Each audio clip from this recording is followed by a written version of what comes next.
ఉత్తరప్రదేశ్ ఉత్తరాఖండ్లో పోలింగ్ కొనసాగుతోంది. ఉత్తరప్రదేశ్లో రెండో విడతలో భాగంగా 67 అసెంబ్లీ నియోజకవర్గాలకు, ఉత్తరాఖండ్లోని మొత్తం 70 నియోజకవర్గాలకు గాను 69 స్థానాలకు ఎన్నికలు జరుగుతున్నాయి.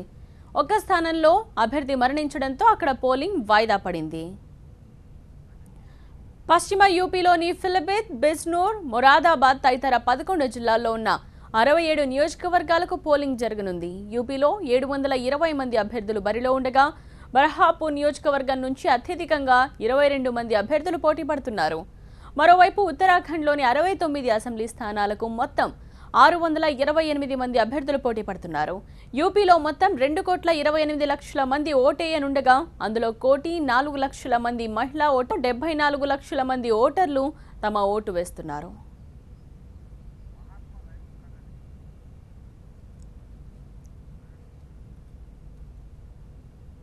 ఉత్తరాఖండ్లో కొనసాగుతున్న పోలింగ్ కి సంబంధించిన అప్డేట్స్ తెలుసుకుందాం. అక్కడే ఉన్న మా ప్రతినిధి మహాత్మా అందించడానికి సిద్ధంగా ఉన్నారు. మహాత్మా, ఉత్తరాఖండ్లో పోలింగ్ మొదట్లో మందకొడిగా ప్రారంభమైనప్పటికీ ఇప్పుడు వేగం పుంజుకుంది. ఇప్పుడు మనం ముస్సోరి, అంటే ఇది ఒక హిల్ స్టేషన్, ఉత్తరాఖండ్ రాజధాని డెహ్రాడూన్కి ఆనుకుని ఉన్న ముస్సోరి నియోజకవర్గంలో ఉన్న ఒక హిల్ స్టేషన్ మీద ఉన్న పోలింగ్ బూత్ దగ్గర మనం ఉన్నాం. ఈ పోలింగ్ బూత్ దగ్గర అయితే జనం పెద్ద సంఖ్యలోనే ఇక్కడికి చేరుకుంటున్నారు.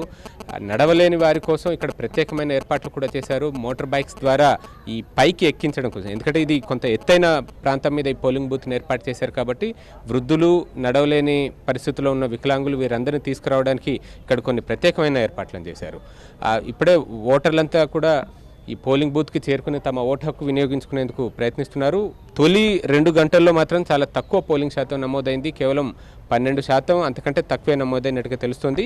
మొత్తంగా ఉత్తరాఖండ్ మనం చూస్తుంటే తెలుగు రాష్ట్రాలకు ఉత్తరాఖండ్కి చాలా అవినాభావ సంబంధం అనేక రూపాల్లో కనిపిస్తుంటుంది. చార్ధామ్, ఇక్కడ గంగోత్రి, యమునోత్రి, కేదార్నాథ్, బద్రీనాథ్ ఇట్లాంటి అనేక పుణ్యక్షేత్రాలు తీర్థయాత్రల పరంగానే ఉన్నాయి. దాంతోపాటు టూరిస్ట్ ప్లేసెస్ కూడా చాలా ఎక్కువగా ఉన్న రాష్ట్రం ఉత్తరాఖండ్. అనేక మంది తెలుగు రాష్ట్రాల నుంచి ఇక్కడికి పర్యటనల కోసం వస్తూ ఉంటారు. 2013లో అతిపెద్ద ఒక దుర్ఘటన కూడా చోటు చేసుకుంది.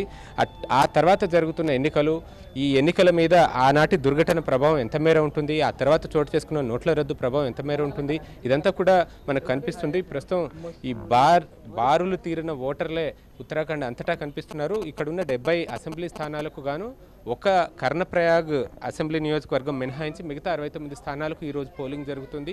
కర్ణప్రయాగ్లో బీఎస్పీ అభ్యర్థి రోడ్డు ప్రమాదంలో చనిపోవడంతో ఆ ఒక్క స్థానాన్ని మార్చి 9కి వాయిదా వేశారు. మిగతా అన్ని కూడా యథావిధిగా ఈ పోలింగ్ అంతా ప్రశాంతంగా ఇప్పటి వరకు సాగుతూ వచ్చింది. రాజకీయంగా చూసుకుంటే ఇంతకాలం పాటు ఇక్కడ కాంగ్రెస్ పార్టీ అధికారంలో ఉంది. హరీష్ రావత్ ముఖ్యమంత్రిగా ఆయన తన పర్సనల్ ఇమేజ్ బాగానే పెంచుకోగలిగారు.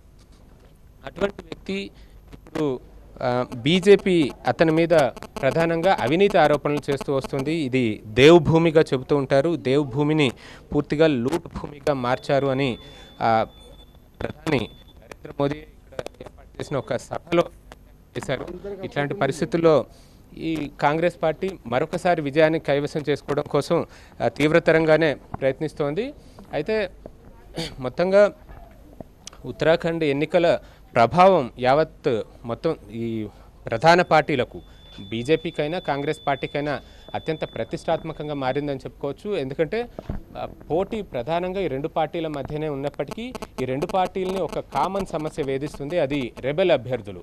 2 పార్టీల్లోనూ దాదాపు 16 మంది వరకు బీజేపీకి, 11 మంది వరకు కాంగ్రెస్ పార్టీకి రెబెల్ అభ్యర్థులు పోటీలో నిలబడ్డారు. గత ఎన్నికల్లో చూస్తే రెబెల్ అభ్యర్థులే అసలైన అభ్యర్థుల్ని ఓడించిన సందర్భాలు కూడా ఉన్నాయి. అలాంటప్పుడు ఈసారి ఈ రెబెల్ అభ్యర్థులు అసలైన అభ్యర్థులకి చేటు చేయడమే కాకుండా ప్రత్యర్థులను గెలిపించే అవకాశాలు కూడా ఉంటాయి. ఈ పరిస్థితుల్లో గెలుపోటములు ఎవరి మధ్య దోబూచులాడతాయన్నది ఇప్పుడే చెప్పలేని పరిస్థితి. ఇక్కడ కొంతమంది ఓటర్లు అలాగే ఏజెంట్లతో మాట్లాడదాం.